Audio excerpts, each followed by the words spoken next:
25 апрелде УКМК башчысы Камчыбек Ташиев орус элчиси Сергей Вакуновду кабыл алган бир катар медиа жазды. Жолугушууда Россотрудничествонун кармалган кызматкерлери тууралуу сөз болгону айтылат. Ошондой эле тергөө шектүүлөрдүн кылмышынын оорчулугун карап, аларды үй камагына чыгарса болот деген тыянак чыгарганы кабарланууда. Эмнеге Ташиев орус элчисин кабыл алды деген суроо туюлушу мүмкүн. УКМК согушка жалданмачыларды тартууга айыптап кармалган 4 адамдын бири орус жараны Виктор Васильев экени белгилүү болду. Бул тууралуу бир катар орус медиасы жазып чыкты. Кыргызстандын атайын кызматы кармаган 4 адамдын бири чет элдин жараны экени айтылган, бирок кайсы өлкөнүн жараны экенин УКМК ачыктаган эмес. Ал эми орус медиалары Виктор Васильевди политтехнолог, Борбор Азия боюнча эксперт, аналитик деп жазып жатышат. Бирок Кыргызстанда же болбосо коңшу мамлекеттерде Васильев эксперт катары таанымал эмес. Чындыгында Васильев ким? 2023 жылы бир канча көз карандысыз медиа биригип Виктор Васильев боюнча иликтөө чыгарган. Иликтөөдөгү айрым фактыларга токтолобуз. 22 года украинскую границу пересек Виктор Васильев. По документам он родился в 85-м, но на самом деле такой человек существовал только 4 года. Он появился в российских базах в 2018-м. Новая личность потребовалась ему, потому что Васильев – агент Главного разведывательного управления Министерства обороны. Цель его поездки – выкрасть человека и встретиться с несколькими информаторами. Но агента в итоге раскрыли, и ему пришлось спасаться бегством. За взятку он пересек границу и оказался в Приднестровье. Через 2 дня началась война. Виктордун мурдагы фамилиясы Васильев эмес, Луковенко болгон. 2009 жылы орус маршынан кийин улутчул көз карашынан улам метродо Шри-Ланканын аттуулун өлтүрүүгө айыпталып 5 жыл түрмөдө отуруп чыккандан кийин Васильев болуп өзгөрткөн.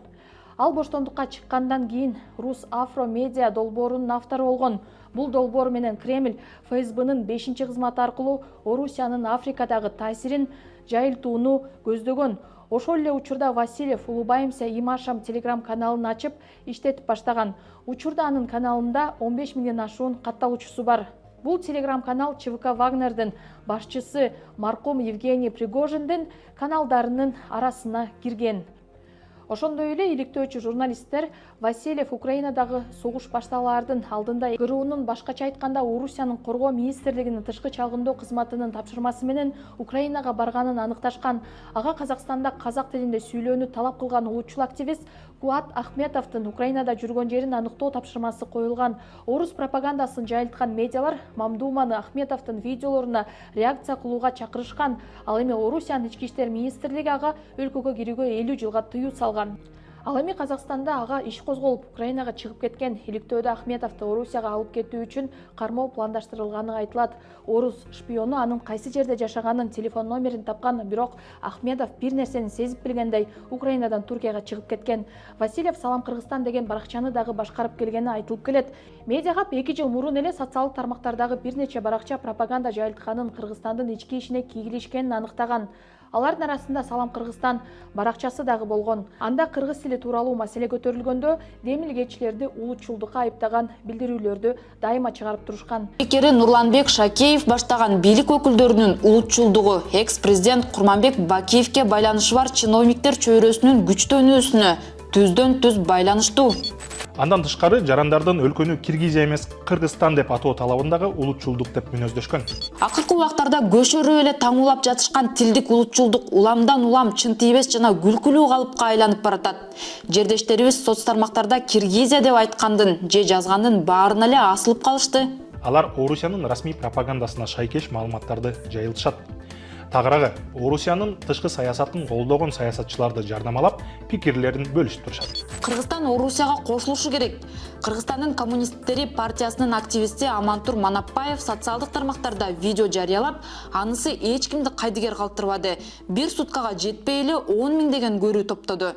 Виктор Васильев же өз аты Луковенко радикал улутчул катары белгилүү. Жыйынтыктап айтканда ал Орусиянын Африкада жана постсоветтик мейкиндикте таасирин күчөтүүгө байланышкан атайын операцияларга катышып турган. УКМК жалданмачылык беренесинин 1-бөлүмү боюнча козголгон кылмыш ишинин алкагында 17 апрелде Ош шаарында мэриянын фотографы Сергей Лапушкин орус үйүнүн кызматкери Наталья Секирина кармалганы белгилүү болгон. Андан кийин бул иш боюнча дагы 2 киши кармалганы айтылган. 1-май райондук соту 19 апрелде Комитет 4 шектүүнүн башкаруу чарасын карап 17-июнга чейин камакта калтыруу чечимин чыгарган. Райондук сот кармалган 2 кишинин аты жөнүн ВВА жана СВТ инициалдары менен берген. Кармалган 4-чү киши Владимир Сиротенко экенин орус медиалары өз булактарына таянып жазды. Социалдык тармактарда бул киши өзүн майлуу суудан болоорун белгилеген, өзүн ишкер катары тааныштырат. Интернетте бул киши тууралуу көп деле маалымат жок. Бул окуя коомчулукка ачыкталгандан кийин Орусиянын айрым саясатчыларынын реакциясы көпкө күттүргөн жок. Россотрудничествонун башчысы Евгений Примаков Наталья Секиринаны бошотуп алабыз деп айтып, мунун жыйынтыгы натыйжалуу жана жагымсыз болот деп Telegram каналына жазды. Көп өтпөй Примаков экинчи билдирүүсүн жарыялады. Анда ал Орусияга окууга келген көп студент окууну миграцияга мүмкүнчүлүк катары пайдаланып жатканын айтып чыкты. Россотрудничествонун башчысы Кыргызстандан жана башка өлкөдөн келип акысыз билим алып жаткан жаштарга кайрылып, окубаган студенттер үйүнө кетиши керек деди. Андан кийин эле Мамдуман депутаты Михаил Матвеев орус басылмаларынын бирине маек куруп Секиринанын кармалышы боюнча интервью берди. Анда ал кичинекей уюмду ордуна коюш керек деген. Менин оюмча Кыргызстанга акча которууларды чектеп коюш керек. Мисалы, орусиялык банктардан акча которуу оңой ашынып кеткен кичинекей уюмдун ордуна коюп коюуга улуу державанын миллион жолу бар деп айткан Матвеев.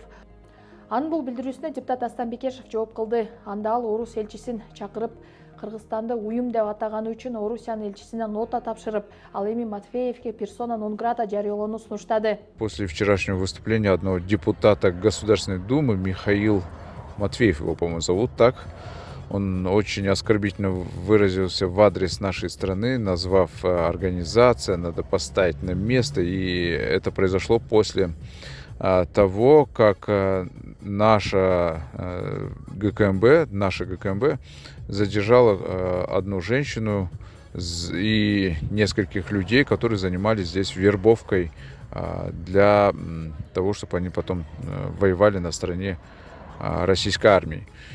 Вот, я на стороне ГКМБ. Вот, и считаю, что вот таких, как Михаил Матвеев, вообще вот надо разработать нам законопроект о нежелательных лицах. Такие законы есть во многих странах мира. И когда вот такого рода выражения происходят, надо просто запрещать им въезд на территорию Кыргызстана, какой-то деловой активностью заниматься на территории Кыргызстана. Ему и его родственникам надо запретить въезжать. Азырынча Кыргызстандын тышкы иштер министрлиги Россотрудничествонун башчысынын жана орус депутаттарынын айткандарына реакция кыла элек. Сиз медиа хабты көрдүңүз. Менин атым Элвира Султанмурат кызы. Бул видеого пикириңизди жазыңыз жана бөлүшкөндү унутпаңыз. Көрүшкөнчө.